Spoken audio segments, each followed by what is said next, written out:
जय जोहार, नमस्कार। दैनिक छत्तीसगढ़ चैनल देख रहे हैं आप और छत्तीसगढ़ प्रदेश की आज की समस्त प्रमुख बड़ी खबरों को एक एक करके हम आपको विस्तार से बताएंगे। इससे पहले अगर आप छत्तीसगढ़ प्रदेश के हैं, छत्तीसगढ़ समाचार ठीक इसी प्रकार रोजाना देखना चाहते हैं तो नीचे लाल कलर का सब्सक्राइब बटन दिया है, जिसे दबाकर इस चैनल को आपको सब्सक्राइब करना है। सबसे पहली बड़ी खबर है, नवनिहालों को क्वालिटी एजुकेशन यानी कि गुणवत्तापूर्ण शिक्षा प्रदान करने के उद्देश्य से प्रदेश में 3 से लेकर के 8 साल तक के बच्चों के लिए प्ले स्कूल की तरह बालवाड़ी खोलने का फैसला किया गया है। ये बालवाड़ी आंगनवाड़ी से पूर्णतः भिन्न होने वाली है। आत्मानंद अंग्रेजी स्कूल के बाद सरकार ने अब 3 से लेकर के 8 साल तक के नौनिहालों को क्वालिटी एजुकेशन देने के लिए पूरे प्रदेश में बालवाड़ी खोलने का फैसला किया है। प्ले स्कूल की तर्ज पर इन बालवाड़ियों में बच्चों को पूर्व प्राथमिक शिक्षा निःशुल्क प्रदान की जाएगी। बालवाड़ी खोलने का उद्देश्य बच्चों को शुरू से गुणवत्तापूर्ण शिक्षा प्रदान करना है। सीएम मुख्यमंत्री ने बाल दिवस के अवसर पर राज्य के स्कूली शिक्षा का विजन डॉक्यूमेंट 2030 पेश करते हुए ये घोषणा की है। इसके अलावा उन्होंने अंतर्राष्ट्रीय स्तर के मानकों के अनुरूप विद्यालय खोलने और 9वीं से लेकर के 12वीं तक के स्टूडेंट्स को रोजगारोन्मुखी शिक्षा दिए जाने की भी घोषणा की। बता दें कि दीनदयाल ऑडिटोरियम में स्कूल शिक्षा विभाग द्वारा आयोजित 2 दिवसीय जवाहरलाल नेहरू राष्ट्रीय शिक्षा समागम का सीएम ने उद्घाटन किया और इस अवसर पर इन्होंने इस प्रकार की घोषणाएं की हैं। कृषि मंत्री रविंद्र चौबे ने बारिश को लेकर के कहा कि बारिश से फसल को नुकसान नहीं, बरसात का खतरा अभी भी बरकरार। भाजपा ने कहा तुरंत धान खरीदी करे सरकार। दरअसल बता दें, बेमौसम बरसात की वजह से किसान फसल के नुकसान की आशंका से डरे हुए हैं।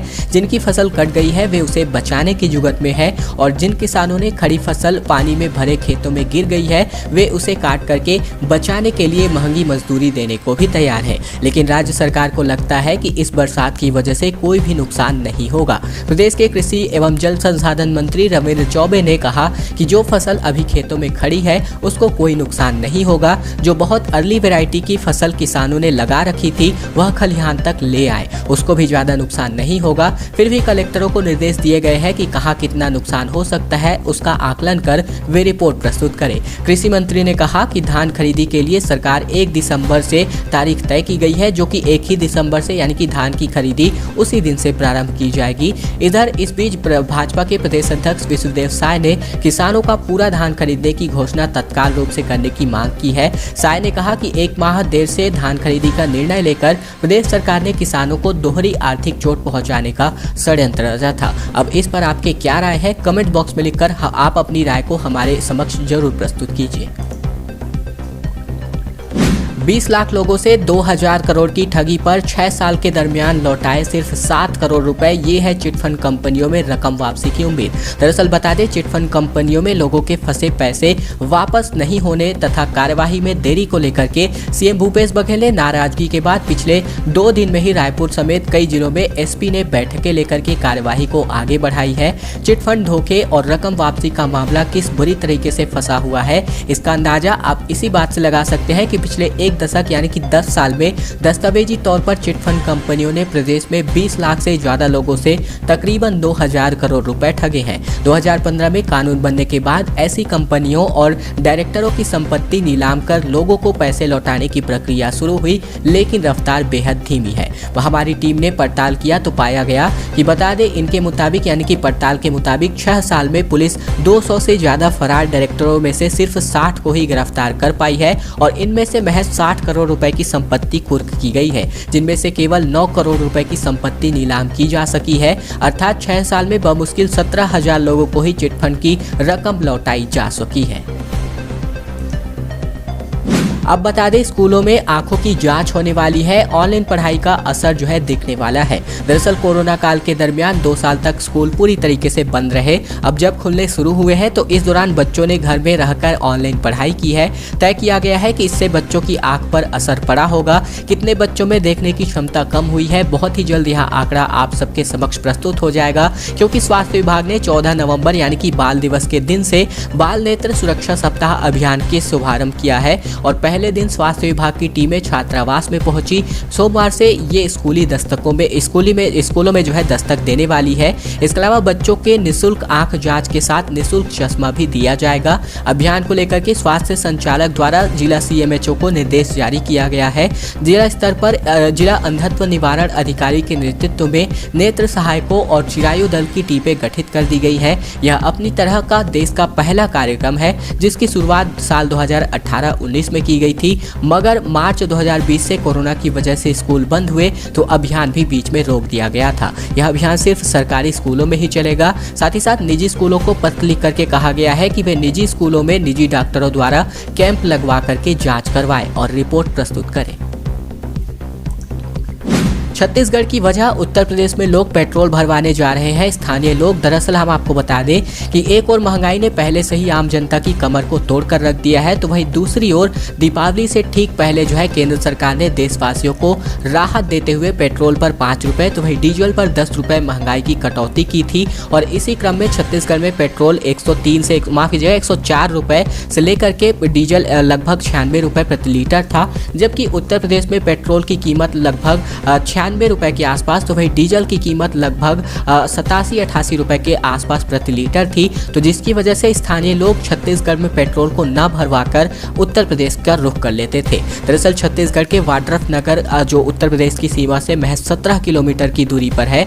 ऐसे में जब कोई भी मालवाहक गाड़ी के चालक है वो यहाँ पर उत्तर प्रदेश तेल भरवाने चले जाते, वहीं अगर किसी को भारी मात्रा में पेट्रोल या फिर डीजल लेना होता तो वो छत्तीसगढ़ की बजाय उत्तर प्रदेश का ही रुख करते, क्योंकि वहां पर छत्तीसगढ़ की अपेक्षा पेट्रोल और डीजल अभी भी बहुत ही सस्ता है।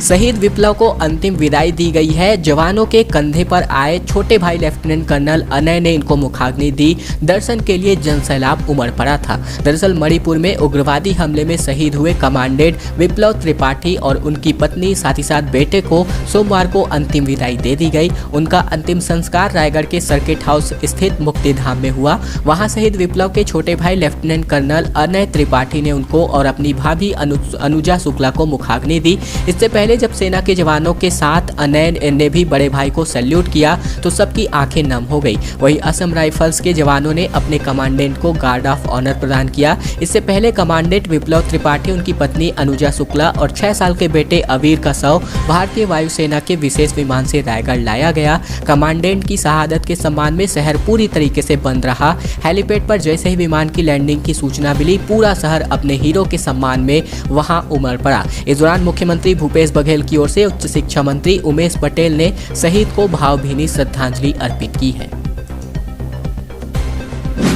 अवैध धान के परिवहन को रोकने के उद्देश्य से ओडिशा बॉर्डर पर 5 चेक पोस्ट बनने जा रहे हैं। कलेक्टर SP ने इन इलाकों का दौरा किया है। अब तक 12 लाख का अवैध धान भी बरामद हो चुका है। छत्तीसगढ़ के गरियाबंद जिले में अवैध धान से आने से रोकने के लिए प्रशासन ने भी अपनी कमर कस ली है। यहाँ हर बार कुछ लोग ओडिशा से धान लेकर बेच रहे थे। इसकी शिकायत पर यह कवायद की जा रही है और पुलिस और प्रशासन की टीम अब छत्तीसगढ़ ओडिशा की सीमा से लगने वाले इलाकों में 5 और नए चेक पोस्ट खोलने जा रही है, जिससे अवैध धान को आने से रोका जा सकेगा। और इसके लिए रविवार को जिले के कलेक्टर नीलेश कुमार क्षीरसागर और SP पारुल माथुर ने इन इलाकों का दौरा भी किया था। बताया गया है कि जिला प्रशासन की ओर से पिछले 10 दिनों में अवैध रूप से लाया जा रहा 12 लाख का अवैध धान भी जब्त किया जा चुका है।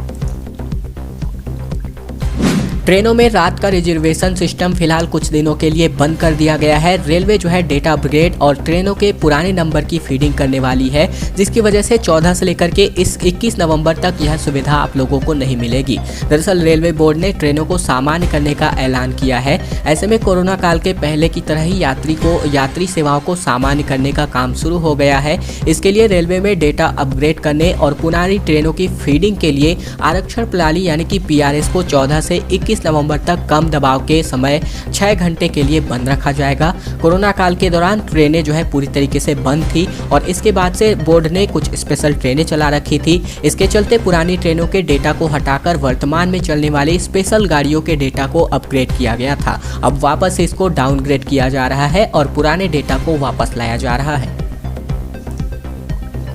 छत्तीसगढ़ को लगातार तीसरे वर्ष उत्कृष्ट प्रदर्शन के लिए विभिन्न पुरस्कार मिले हैं। 61 निकायों को स्वच्छता पुरस्कार मिलने जा रहा है। केंद्र सरकार द्वारा आयोजित विश्व की सबसे बड़ी स्वच्छता प्रतियोगिता में छत्तीसगढ़ ने लगातार तीसरे वर्ष भी बाजी मारी है। इसके अंतर्गत प्रदेश के 61 निकायों को विभिन्न श्रेणी में पुरस्कार मिलने जा रहे हैं। छत्तीसगढ़ राज्य एक ऐसा राज्य होगा जिसके सबसे ज्यादा निकाय पुरस्कृत होंगे। राष्ट्रपति रामनाथ कोविंद 20 नवंबर को नई दिल्ली के विज्ञान भवन में आजादी का अमृत महोत्सव के अंतर्गत आयोजित स्वच्छ अमृत महोत्सव में यह सम्मान देने वाले हैं। इसके लिए केंद्रीय मंत्री हरदीप सिंह पुरी ने मुख्यमंत्री भूपेश बघेल व नगरीय प्रशासन मंत्री डॉक्टर शिव कुमार डहरिया को दिल्ली आमंत्रित भी किया है। त्योहारी सीजन में कोरोना बढ़ता दिख रहा है। अगस्त के मुकाबले आधी रह गई है जांच, लेकिन फिर भी मरीजों का आंकड़ा लगातार बढ़ता जा रहा है। हालांकि कुछ ये आंकड़ा बढ़ता जा रहा है, लेकिन ये भी खतरे के संकेत है। रायपुर दुर्ग में केसेस अब भी सबसे ज्यादा है। दरअसल बता दें, लगातार त्योहारों की वजह से बढ़ी भीड़ और लापरवाही से कोरोना का खतरा लौट आया है। अगस्त 2021 के मुकाबले जाँच आधी रह जाने के बावजूद मरीजों का आंकड़ा बढ़ता जा रहा है। राजधानी रायपुर और दुर्ग भिलाई जैसे शहरी क्षेत्रों में जिस तरह के आंकड़े आ रहे हैं वह अधिक खतरे के संकेत हो सकते हैं। स्वास्थ्य विभाग की ओर से देर रात जारी रिपोर्ट के मुताबिक दिन भर में 16,231 लोगों की कोरोना की जांच की गई। उनमें से 32 लोगों में कोरोना संक्रमण की पुष्टि हुई है और इनमें सबसे अधिक 6 मरीज रायपुर में पाए गए हैं। रायगढ़ कोरबा में 5-5 तो वहीं दुर्ग दंतेवाड़ा में नए मरीजों की संख्या 4-4। इससे पहले ठीक एक दिन पहले यानी कि इसके पहले दिन कोरोना के 24,491 नमूनों की जाँच की गई, जिसमें 36 लोग की रिपोर्ट पॉजिटिव आई थी। मुख्यमंत्री ने केंद्र से वापस मांगे हैं 4,000 करोड़ रुपए। मुख्यमंत्री ने केंद्रीय वित्त मंत्री से कहा कि कोल पेनाल्टी की राशि को वापस लौटाया जाए, पेट्रोल डीजल पर लगने वाले सेस को कम किया जाए। दरअसल केंद्रीय वित्त मंत्री निर्मला सीतारमण के साथ साथ मुख्यमंत्रियों की बैठक में पेट्रोल डीजल में महंगाई का मुद्दा उठा है। छत्तीसगढ़ के मुख्यमंत्री भूपेश बघेल ने पेट्रोल डीजल पर लगने वाला सेस हटाने की मांग की है। उन्होंने कहा कि पेट्रोल डीजल से एक्साइज ड्यूटी कम करने से राज्यों को ही नुकसान हुआ है। केंद्रीय वित्त मंत्री के साथ साथ वीडियो कॉन्फ्रेंसिंग के माध्यम से बैठक में जुड़े मुख्यमंत्री भूपेश बघेल ने कहा कि पेट्रोल डीजल पर लगने वाला सेस कम किया जाना चाहिए ताकि इनकी कीमतों में और कमी हो सके, जिससे आम लोगों को राहत मिलेगी। मुख्यमंत्री बघेल ने केंद्रीय वित्त मंत्री को बताया कि पेट्रोल डीजल की एक्साइज ड्यूटी में कमी करने से छत्तीसगढ़ राज्य को प्रतिवर्ष लगभग 500 करोड़ रुपए का घाटा होने जा रहा है। कार्य समिति की बैठक में संगठन को सौंपे गए सारे दस्तावेज। सरकारी विभागों में 500 से ज्यादा गड़बड़ियों के दस्तावेज भाजपा ने जुटाए हैं। कोर्ट में घेरने की तैयारी भाजपा कर रही है। भाजपा आरटीआई प्रकोष्ठ की कार्य समिति में राज्य सरकार के अलग अलग विभागों से जुटी लगभग 500 से ज्यादा गड़बड़ियों के दस्तावेज संगठन को सौंपे गए हैं। आरटीआई के तहत प्राप्त इन जानकारियों के आधार पर अब भाजपा राज्य सरकार को सड़क से लेकर के सदन तक घेरने वाली है। हाई कोर्ट में भी केस किए जाएंगे। इधर कुशाभाऊ ठाकरे परिसर में प्रदेश अध्यक्ष विश्वदेव साय, नेता प्रतिपक्ष कौशिक, संगठन महामंत्री पवन साय की मौजूदगी में आरटीआई प्रकोष्ठ की कार्य समिति की बैठक हुई। इसमें प्रकोष्ठ के प्रदेश संयोजक डॉक्टर विजय शंकर मिश्रा ने बताया कि सेल के संगठन के बाद 500 से ज्यादा भ्रष्टाचार के सबूत जुटाए गए हैं और इस पर शासन के पास कोई संतोषजनक जवाब नहीं है। इससे कोरोना के दौरान स्वास्थ्य विभाग में दवा व अन्य खरीदी, आबकारी, पीडब्ल्यूडी, रायपुर व बिलासपुर स्मार्ट सिटी आदि के दस्तावेज शामिल है। गोबर खरीदी योजना के दस्तावेज जुटाने के साथ ही स्थलों का निरीक्षण किया गया, जिसको लेकर के यह बात सामने आई कि उन्हें भुगतान किया गया है, वह व्यक्ति मौजूद ही नहीं है। तो ये सभी बातें भाजपा जो है सबके सामने उजागर करने वाली है। साथ ही साथ इसको लेकर के कोर्ट का भी रुख अब भाजपा करने वाली है। पदयात्रा का जवाब पदयात्रा से ही मिलने वाला है। दरअसल अब आपको बता दें कि अब भाजपा जो है बाइक को धक्का देकर के पेट्रोल डीजल की कीमतों का विरोध करने वाली है। प्रदेश भर में इस प्रकार के आयोजन होने वाले हैं। दरअसल कांग्रेस इन दिनों महंगाई के मुद्दे पर पदयात्रा कर रही है। मुख्यमंत्री भूपेश बघेल और कांग्रेस प्रदेश अध्यक्ष मोहन मरकाम शहर शहर पैदल घूम करके केंद्र सरकार के खिलाफ प्रचार में जुटे हैं। अब इस पदयात्रा का तोड़ भारतीय जनता पार्टी भी लेकर के आई है। इसके जवाब में भारतीय जनता पार्टी के युवा मोर्चा के नेता भी पदयात्रा करने वाले हैं। मंगलवार की सुबह पेट्रोल के मुद्दे पर भाजयुमो के नेता बाइक को धक्का देते हुए नजर आएंगे। इधर बता दें, शाम को भाजपा कार्यालय के एकात्म परिसर में हुई प्रेस कॉन्फ्रेंस में इसकी जानकारी दी गई है। भाजयुमो के प्रदेश अध्यक्ष अमित साहू ने कहा कि प्रदेश सरकार पेट्रोल के दामों पर लगाए जाने वाला अपना टैक्स कम नहीं कर रही है, जिसकी वजह से जनता को राहत नहीं मिल पा रही है। इसी का विरोध करते हुए बाइक के साथ पदयात्रा रैली निकाली जाएगी। दोस्तों, आज की खबरों का सिलसिला बस ये तक का था। वीडियो पसंद आया तो नीचे लाइक बटन है, जिसे दबाकर इस वीडियो को आपको बहुत ही छोटा सा लाइक कर देना है। नीचे लाल कलर का सब्सक्राइब बटन भी दिया है, जिसे दबाकर इस चैनल को आपको सब्सक्राइब कर लेना है। साथ ही साथ घंटी को दबाकर ऑल नोटिफिकेशन को भी आपको सेलेक्ट करके रख लेना है, ताकि प्रतिदिन की महत्वपूर्ण खबरें छत्तीसगढ़ समाचार हम आप तक रोजाना ठीक इसी प्रकार से पहुंचा सकें।